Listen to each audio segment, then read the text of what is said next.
Hello friends. सो आज के इस वीडियो में हम डिस्कस करने वाले हैं स्काफोल्डिंग के बारे में। तो इस वीडियो में हम कवर करेंगे कि स्काफोल्डिंग क्या होता है, इसका हम यूज़ कहाँ करते हैं और उसके कौन कौन से कंपोनेंट्स को यूज़ करके इस स्ट्रक्चर को तैयार किया जाता है। तो इस वीडियो में हम डिटेल में जानेंगे। सबसे पहले हम जानेंगे कि स्काफोल्डिंग का मतलब होता क्या है। नॉर्मली हिंदी टर्म में तो लोग भाड़ा को जानते हैं, जो मज़दूर या मसून्स लोग अपने मेंटेनेंस के लिए या किसी कंस्ट्रक्शन के लिए भाड़ा तैयार करते हैं, जो बाम्बू का बना होता है, बांस का बना होता है। ठीक है, तो वो एक सपोर्टिव स्ट्रक्चर है जो यूज़ होता है किसी बिल्डिंग को रिपेयर करने के लिए या तैयार करने के लिए, उसको खड़ा करने के लिए। तो सेफ्टी इंडस्ट्री में क्या होता है, एक स्काफोल्डिंग करके स्ट्रक्चर है जिसको वही भाड़ा को इंग्लिश में कहते हैं स्काफोल्डिंग। और बहुत सारे सेफ्टी इंडस्ट्री में जो डिप्लोमा कर रहे हैं उनको बताया जाता है कि स्काफोल्डिंग क्या होता है। तो अगर हम डेफिनेशन जानेंगे तो स्काफोल्डिंग का जो हिस्ट्री तो काफ़ी पुराना है। बड़े बड़े सिविलाइजेशन जितने भी कंस्ट्रक्ट करते थे बिल्डिंग को या किसी इमारत को, वो स्काफोल्डिंग का इस्तेमाल करते थे। जैसे इजिप्शियन सिविलाइजेशन हो गया, जो पिरामिड बना वगैरह वगैरह। तो स्काफोल्डिंग क्या है, एक टेम्प्रोरी एलिवेटेड स्ट्रक्चर है। मतलब ऐसा स्ट्रक्चर जो चढ़ने के काबिल हो और वह स्ट्रक्चर टेम्प्रोरी बना हो, और उसका पर्पस क्या हो, for building maintenance, for construction, for repair etcetera. यानी कि ओवरऑल इसका डेफिनेशन यही होगा कि स्काफोल्डिंग जो है एक टेम्प्रोरी एलिवेटेड स्ट्रक्चर है that are used for building repair, ठीक है, मेंटेनेंस या कंस्ट्रक्ट। ठीक है, तो इसके बहुत सारे डेफिनेशन भी हो सकते हैं, आप इसको गूगल भी कर सकते हो। ठीक है, तो ओवरऑल स्काफोल्डिंग जो है बनता है, तो उसके अंदर जो मटेरियल यूज़ होता है या तो वो एल्यूमिनियम का होता है या बैम्बू का होता है या फिर स्टील का होता है। ये तीन जो है, तीन मटेरियल से स्काफोल्डिंग हमारा यूज़ होता है। ठीक है, तो मैंने इस वीडियो में डेफिनेशन कवर कर दिया और उसका मटेरियल जाना कि किस किस अलग अलग तरह के मटेरियल का हम स्काफोल्डिंग बनाते हैं। ठीक है, तो अब हम थोड़ा जानेंगे कि स्काफोल्डिंग का जो टाइप है, ठीक है ना, उसके टाइप्स को जानेंगे। तो पहला जो हमारा स्काफोल्डिंग है वो है सिंगल स्काफोल्डिंग। ये एक तरह का स्काफोल्डिंग ही है। जैसे आप देख सकते हैं यहाँ पे कुछ मशीन से स्टैंड किए हुए हैं अपने दीवार के उस पार इस पार, और वो कुछ काम कर रहे हैं। ठीक है, ऊपर भी है नीचे भी है। तो ये एक सिंगल स्काफोल्डिंग है। Single scaffolding usually use for brick masonry. ठीक है, जैसे कि किसी दीवार को उठाना हुआ, किसी बाउंड्री को उठाने के लिए इस सिंगल स्काफोल्डिंग होता है। और काफ़ी हेवी नहीं होता है, ये काफ़ी लाइटर वे में होता है, और एक बस नॉर्मली दीवार को या किसी बाउंड्री को या किसी फेंसिंग को खड़ा करने के लिए, बनाने के लिए तैयार किया जाता है। ठीक है, आगे हम देखेंगे स्काफोल्डिंग कैसे तैयार होता है। तो फिलहाल हम टाइप्स देख रहे हैं। पहला टाइप्स यही है, सिंगल स्काफोल्डिंग। दूसरा हमारा है डबल स्काफोल्डिंग। तो आप देख सकते हैं इसके स्ट्रक्चर को, यहाँ पे दो एलिवेटेड लगाए गए हैं, सीढ़ियाँ लगाई गई हैं और उसमें दो प्लेटफॉर्म हैं। फिर उसके बाद एक स्ट्रक्चर खड़ा है। ठीक है, और साइड में उसका आउटरिगर निकला हुआ है जो उसको सपोर्ट कर रहा है टॉपल होने से, उलटने से। तो double scaffolding is also refer to as a mason scaffolding. इसको भी हम मसून स्काफोल्डिंग के नाम से ही जानते हैं basically, because it is widely use for stone masonry work. ठीक है, ये भी इसी तरह के स्ट्रक्चर को काम करने के लिए बनाया जाता है। थोड़ा सा ये प्लेटफॉर्म में डबल होता है, वो सिंगल था, ये डबल था। तीसरा हमारा है कैंटिलीवर स्काफोल्डिंग। ये थोड़ा सा काफ़ी टफ होता है इसको बनाना। ठीक है, आप देख सकते हैं स्ट्रक्चर में कि इसके कोई भी नीचे स्ट्रक्चर में सपोर्ट नहीं है, यानी कि सोल प्लेट, बेस प्लेट लगा नहीं है। और इस स्काफोल्डिंग का सारा फोर्स, यहाँ से जो फोर्स गया है वो यहाँ आया हुआ है, यानी कि ये कैंटिलीवर स्काफोल्डिंग। कैंटिलीवर ब्रिज का तो नाम आपने सुना ही होगा, जिस ब्रिज के नीचे कोई सपोर्ट नहीं होता है और वो उसका जो सारा फोर्स ऊपर से टंगा होता है, वैसे ये कैंटिलीवर स्काफोल्डिंग है। सबसे पहले जाने कि ये हमें ज़रूरत क्यों पड़ता है। जैसे कि कैंटिलीवर स्काफोल्डिंग से हमें क्या होता है, एक ऐसा रास्ता जो हम ब्लॉक नहीं कर सकते हैं पर वहाँ काम करना ज़रूरी है, या कोई स्ट्रीट या कोई रोड या कोई ब्रिज, तो ऐसे सिचुएशन पे हम कैंटिलीवर स्कार्फ फोल्डिंग को ऐसे बनाते हैं कि हमें कोई नीचे का एरिया ब्लॉक नहीं करना होता है और काम प्लेटफॉर्म पे करना होता है। तो यहाँ देख सकते हैं, यहाँ पे कोई आपको सपोर्ट नहीं है, हाँ? सारा सपोर्ट साइड से निकला हुआ है, साइड में गया हुआ है। तो इस तरह के स्कार्फ फोल्डिंग को कैंटिलीवर स्कार्फ फोल्डिंग कहते हैं। और ये ज़्यादातर बिजी रोड या कोई ऐसा साइट का एरिया जहाँ पे हम स्टैंड को खड़ा नहीं कर सकते, मतलब स्कार्फ फोल्डिंग का एक पार्ट है स्टैंड जिस पे सारा स्कार्फ फोल्डिंग का लोड होता है, तो उसको खड़ा करने का कोई जगह नहीं होता है, सोल प्लेट बेस प्लेट रखने का कोई जगह नहीं होता है। तो ऐसे सिचुएशन में हम कैंटिलीवर स्कार्फ फोल्डिंग को यूज़ करके हम अपना बिल्डिंग का सारा मेंटेनेंस करते हैं, जो भी काम करना होता है उसको हम कवर करते हैं। और ज़्यादातर ये ग्रेट हाइट यानी ऊंचाई पे आप देखे होंगे, अगर कोई चीज़ ऊंचा है तो वहाँ से पॉसिबल नहीं है कि स्कार्फ फोल्डिंग को उतना ऊंचा बनाया जाए। तो एक ओवरऑल ये बेसिक डेफिनेशन है और बेसिक ओवरव्यू है कि स्कार्फ फोल्डिंग के बारे में। नेक्स्ट हमारा है ये कुछ कैंटिलीवर स्कार्फ फोल्डिंग के टाइप्स एग्जांपल है। ये भी एक कैंटिलीवर स्कार्फ फोल्डिंग ही है। यहाँ आप देख सकते हैं इस पे कोई स्टैंड नहीं है, ये भी एक कैंटिलीवर स्कार्फ फोल्डिंग ही है। और यहाँ का स्ट्रक्चर आप देख सकते हैं साइड से निकला हुआ, ये भी कैंटिलीवर स्कार्फ फोल्डिंग ही है। नेक्स्ट हमारा है सस्पेंडेड स्कार्फ फोल्डिंग। इसको हम तो आप देख सकते हैं इसको स्विंग स्टेज भी कहते हैं। ये एक्चुअली क्या होता है, नीचे से इस पर कोई स्ट्रक्चर नहीं होता है, ये हवा में ऊपर से लटकता है, यानी कि जो लोहे का तार होता है, ठीक है, जो लोहे का रोप होता है, मेटालिक रोप, उससे ये लटका हुआ रहता है। इसको स्विंग स्टेज भी कहते हैं और इसको सस्पेंडेड स्कार्फ फोल्डिंग भी कहते हैं। ये भी एक तरह का प्लेटफॉर्म है और स्कार्फ फोल्डिंग का ही पार्ट है, लेकिन ये ऊपर से सस्पेंड होता है। आप देख सकते हैं कैसे इसका स्ट्रक्चर तैयार किया गया यहाँ पर बिल्डिंग से लटकने के लिए।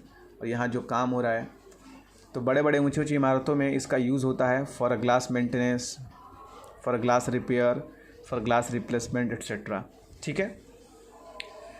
इसका फ़ायदा ये है कि इसमें ज़्यादा कोई सेटअप करने का मतलब ज़रूरत नहीं पड़ता है। बस जिस तरह स्कार्फ फोल्डिंग हम क्रिएट करते हैं, बहुत सारे उसमें कॉपलर, बहुत सारे ट्रांसफॉर्म, बहुत सारे लेजर्स का यूज़ करके एक बड़ा सा स्ट्रक्चर तैयार किया जाता है। हालांकि वो काफ़ी स्ट्रॉन्ग होता है, मजबूत होता है, पर ये थोड़ा सा लेस्ट एक्सपेंसिव है और जल्दी तैयार होने वाला एक स्कार्फ फोल्डिंग है। तो इसको हम सस्पेंडेड स्कार्फ फोल्डिंग कहते हैं, इसको स्विंग स्टेज भी कहते हैं, ठीक है। और ये काफ़ी फ्लेक्सिबल होता है।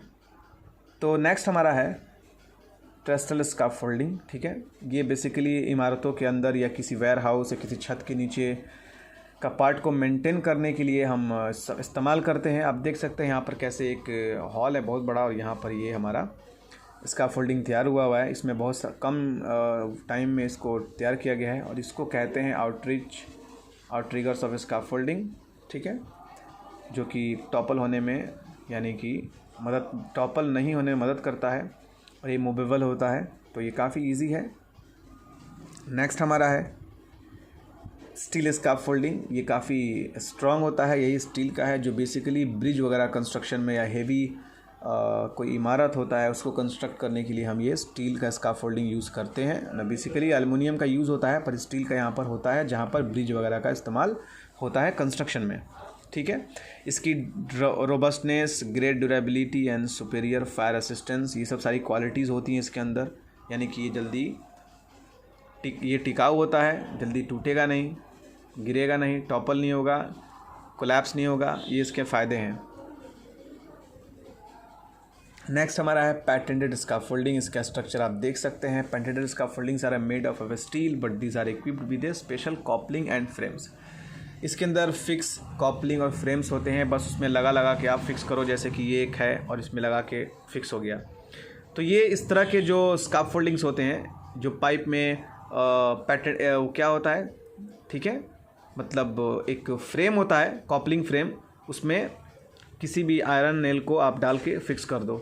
तो इस सब टाइप के स्ट्रक्चर्स होते हैं जो रेडीमेड होते हैं, पहले से बनाए होते हैं, हमें उसको तैयार नहीं करना होता है। बस आप अपना जो भी इसके ट्यूब्स हैं स्कार्फ फोल्डिंग के, आप उसको फंसा के जल्दी फिक्स करो, तो ये काफ़ी जल्दी तैयार हो जाता है, एडजस्टेबल होता है। ये है क्विक स्टेज स्काफोल्डिंग, ये उसी की तरह है वो भी, जैसे कैसे यहाँ बना हुआ है फिक्स करने के लिए, जल्दी तैयार होने वाला।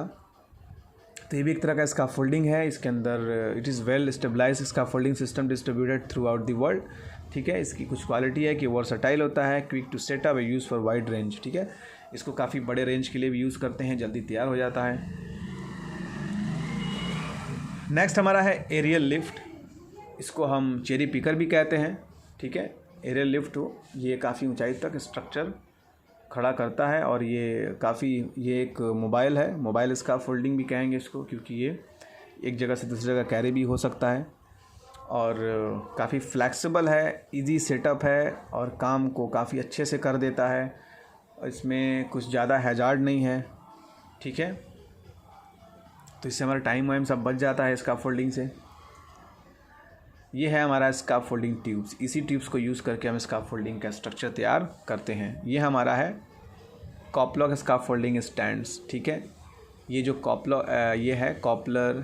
ठीक है, ये स्टैंड में जो यूज़ होते हैं, इसके अंदर हम स्काफोल्डिंग के लेजर को ट्रांसफॉर्म को फंसा के उसको लॉक करते हैं, जिसके कारण ये हमारा स्काफोल्डिंग का स्ट्रक्चर तैयार हो जाता है। ये हमारा स्काफोल्डिंग स्टील प्लैंक्स, इसके मदद से हम प्लेटफॉर्म बनाते हैं जिस पे हमारे वर्कर खड़ा होकर काम करते हैं। ये हमारा है स्टील प्लैंक्स और बैटन्स, ये लकड़ी का है प्लेटफॉर्म और ये स्टील का है प्लेटफॉर्म। लकड़ी वाले प्लेटफॉर्म को बैटन्स कहते हैं और स्टील वाले को स्टील प्लैंक्स कहते हैं। राइट एंगल कॉपलर आप समझते हैं, जैसे कि उसको ऑर्थोगोनल भी कहते हैं। कॉपलर बेसिकली दो स्काफोल्डिंग को ज्वाइंट करने के लिए हम यूज़ करते हैं, ताकि हमारा स्काफोल्डिंग के जो स्ट्रक्चर है काफ़ी स्ट्रांग रहे और इधर से उधर हिले नहीं। जैसे भाड़ा को बांधने के लिए हम रस्सी का इस्तेमाल करते हैं, दो बांसों को एक साथ लगा के जैसे उसको टाई अप किया जाता है, वैसे ही स्काफोल्डिंग में हमारे जो यूज़ होते हैं मजबूती देने के लिए, उसको कॉपलर कहते हैं। ये एक जॉइंट पैनल है, यहाँ से स्काफोल्डिंग के बहुत सारे ट्यूब्स को जोड़ा जाता है जैसे जैसे हमारा रिक्वायरमेंट हो। आप देख सकते हैं ये सिविल कॉपलर है, हमें ज्वाइंट करने की ज़रूरत पड़ी है, एक स्टैंड और एक हॉरिजॉन्टल से थोड़ा कर्व, तो इस तरह को हम ब्रेसिंग कहते हैं। इस कॉपलर को हम सिविल कॉपलर कहते हैं, इस तरह के स्ट्रक्चर को हम ब्रेसिंग कहते हैं। हमें आगे देखेंगे ब्रेसिंग क्या होता है। ये हमारा पैरेलल कॉपलर, जब दो स्काफोल्डिंग को एक साथ ज्वाइंट करने का ज़रूरत पड़ता है तो वहाँ पे हम पैरेलल कॉपलर यूज़ करते हैं। ये है सिविल कॉपलर, जब दो स्काफोल्डिंग को एक साथ अंदर घुसा के उसको टाई किया जाता है, ये स्काफोल्डिंग आ गया हो तो बीच में हम लगाते हैं ताकि हमारा मजबूती बना रहे और वो ब्रेक ना हो, तो ये सिविल कॉपलर का यूज़ होता है। ये है बेस जैक या बेस प्लेट या सोल प्लेट, इसी पर हमारा स्काफोल्डिंग का जो स्टैंड होता है खड़ा होता है। ठीक है, तो ओवरऑल ये हमारे पास ये इन्फॉर्मेशन थी कि स्काफोल्डिंग के मतलब जो भी स्ट्रक्चर हैं और टाइप्स हैं। अब हम थोड़ा सा स्ट्रक्चर के बारे में देखेंगे, स्काफोल्डिंग के स्ट्रक्चर कैसे बनाते हैं। हम यहाँ से डायग्राम के हिसाब से थोड़ा जानेंगे। ठीक है, सपोर्ट ये हमारा वॉल है, आप देख सकते हो, और हमें यहाँ स्काफोल्डिंग तैयार करना है।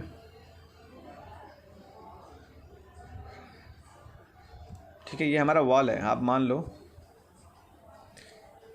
यहाँ से मैंने इसको बंद कर दिया और यहाँ से मैंने इसको बंद कर दिया। हम इसको पेंट से हाईलाइट कर लेंगे ताकि आपको कोई दिक्कत ना हो। ठीक है, आप समझ लें ये रेड कलर का मैंने पेंट मार दिया इसमें। ये हमारा वॉल है। सबसे पहले स्काफोल्डिंग को प्रिपेयर करने से पहले ये एक सेफ्टी लेना होता है कि स्काफोल्डिंग एक ऐसे जगह पे बनाया जाए जहाँ का ज़मीन जो स्लॉप है वो एक बैलेंस में हो। ठीक है, रफ़ सरफेस ना हो, प्लेन सरफेस हो। उससे क्या होता है, हमारा स्काफोल्डिंग का जो स्ट्रक्चर होता है सही रहता है, बैलेंस रहता है। तो ये एक हैजार्ड है, स्काफोल्डिंग में बहुत सारे हैजार्ड्स होते हैं, तो ये एक पहला हैजार्ड है। सबसे पहले हमें देखना होता है कि स्काफोल्डिंग का जहाँ स्ट्रक्चर हम खड़ा कर रहे हैं वो सरफेस एरिया प्लेन हो, रफ़ ना हो और वो गीला ना हो, ताकि उसमें धंसने का जो चांसेस ना हो। तो अगर धंस जाएगा तो स्काफोल्डिंग हमारा टॉपल हो जाएगा, कोलैप्स हो जाएगा। तो ऐसे सिचुएशन पे यूज़ करने के लिए हम बेस प्लेट का यूज़ करते हैं नीचे सोल प्लेट के अंदर। तो सपोज दैट हम स्काफोल्डिंग खड़ा कर रहे हैं, हमने एक स्ट्रक्चर तैयार कर दिया है। यहाँ पर ये रेड हो गया है, मैं इसको ब्लैक कर दे रहा हूँ। ये हमारा स्कार्फ फोल्डिंग तैयार हो गया, ये मतलब शुरू हो गया तैयार होना। ये हमारा स्टैंड है, जो पहला स्ट्रक्चर होता है उसको स्टैंड कहते हैं, ठीक है। ये मैंने साइड का दिखा रहा है, फिर मैंने आपको फ्रंट का भी दिखाना है एक साइड में, ठीक है। और इस वॉल से जो स्टैंड तक जो पाइप आएगा, ट्यूब्स, उसको कहेंगे हम पुट लॉक्स, ठीक है, पुट लॉक्स कहेंगे। ये फिक्स होता है दीवार में। दूसरा जो हमारा वॉल से करीब जो स्ट्रक्चर होगा, जिस पे हमारा प्लेटफॉर्म होगा, उसको कहेंगे हम ट्रांसफॉर्म, ठीक है। ये हमारा ट्रांसफॉर्म है। इस स्ट्रक्चर को थोड़ा सा हम घुमा के देखते हैं। यहाँ से एक वॉल क्रिएट कर दे रहे हैं, हटा दीजिए इसको। स्कार्फ फोल्डिंग कुछ ऐसे होगा, ये सीधा हो गया। अब हमारा ये फ्रंट पे वॉल हो गया, ठीक है। ये हमारा स्टैंड है, ठीक है। अब ये हमारा वॉल है, ये हमारा वॉल है, ये स्कार्फ फोल्डिंग, ये स्टैंड है। ये जो मैंने स्टैंड खड़ा किया है, ये फ्रंट वाला स्टैंड है, 3 स्टैंड है। तो ये हमारा लेज़र हो गया है। अब इस लेज़र का, ये हमारा लेज़र हो गया। इस लेज़र से जो ट्यूब वॉल में जाएगा ऐसे, इसको कहते हैं पुट लॉक्स या ट्रांसफॉर्म। समझ गए आप? इस पे हमारा प्लेटफॉर्म खड़ा होगा। अब यहाँ से जो पाइप जाएगा यहाँ तक, इसको कहते हैं ब्रेसिंग, ठीक है। ये ब्रेसिंग क्यों देते हैं? स्कार्फ फोल्डिंग के स्ट्रक्चर को मजबूत करने के लिए। तो इस ब्रेसिंग में जो हम यूज़ करेंगे यहाँ पर कॉपलर, उसका नाम है शिवेल कॉपलर। अब ये हमारा हो गया है प्लेटफॉर्म, ये हमारा प्लेटफॉर्म है। यहाँ से हम एक गार्डरेल तैयार करेंगे। गार्डरेल क्या है? एक ऐसा स्ट्रक्चर है, एक ऐसा सेफ्टी स्ट्रक्चर है जो मज़दूरों को गिरने में बचाता है, ठीक है, या किसी मटेरियल को गिरने से बचाता है। तो इसको बोलते हैं गार्ड रेल, इसको बोलते हैं मिड रेल। बीच वाला मिड रेल, ऊपर वाला गार्ड रेल। और कोई मटेरियल मूव होके नीचे ना गिरे तो यहाँ पर हम लगाते हैं टोए बोर्ड, जो कि चौड़ा होता है, ठीक है, 30 मिलीमीटर 20 मिलीमीटर एरिया। यानी कि आप इसको ऐसे समझ लें 10 इंच या 12 इंच या 15 इंच का टोए बोर्ड होता है। और जो हमारा गार्ड रेल का जो हाइट होता है, उसी का आधा में लगेगा मिड रेल, ठीक है। अब हमारा ट्रांसफॉर्म हो गया यहाँ पर, जिसमें हमारा स्ट्रक्चर खड़ा है। ये स्ट्रक्चर खड़ा है प्लेटफॉर्म, वो ट्रांसफॉर्म है। ये स्टैंड है, ये हमारा लेज़र है। हम इसमें अब फिर और भी देंगे लेज़र, ताकि हमारा स्ट्रक्चर मजबूत रहे, ठीक है। अब जैसे जैसे हमें ज़रूरत पड़ती है, वैसे वैसे हम इस स्कार्फ फोल्डिंग के सारे स्ट्रक्चर को क्रिएट करते हैं। जो जो कंपोनेंट्स का यूज़ होता है, ज़रूरत पड़ता है, उस हिसाब से स्कार्फ फोल्डिंग में सारा उसको यूज़ किया जाता है। ये साइड का है, ये फ्रंट का है। तो ये एक बेसिक इन्फॉर्मेशन था स्कार्फ फोल्डिंग के बारे में। तो ओवरऑल मैंने जितना था दे दिया, और बाकी और भी अगर कोई आपको क्वेश्चन हो तो आप अपना कमेंट हमें दे सकते हैं। वीडियो को लाइक ज़रूर करना, चैनल को सब्सक्राइब करना। और भी बहुत सारे वीडियोज़ आने वाले हैं सेफ्टी के रिगार्डिंग फ्यूचर में। तो हैव अ नाइस डे।